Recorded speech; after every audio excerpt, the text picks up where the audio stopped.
Kapag hindi namin iharang to, tuloy-tuloy na yan. Ang sasabihin nyo lang, A, successful yung test run.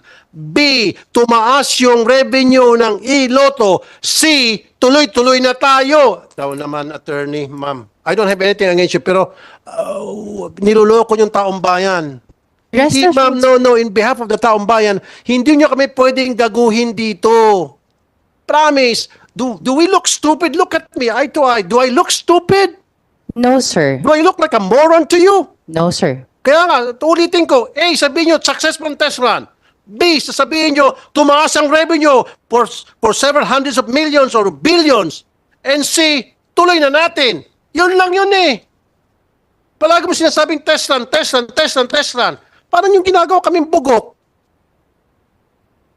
Now, sana man lang, una, wala man lang pasintabi sa kanila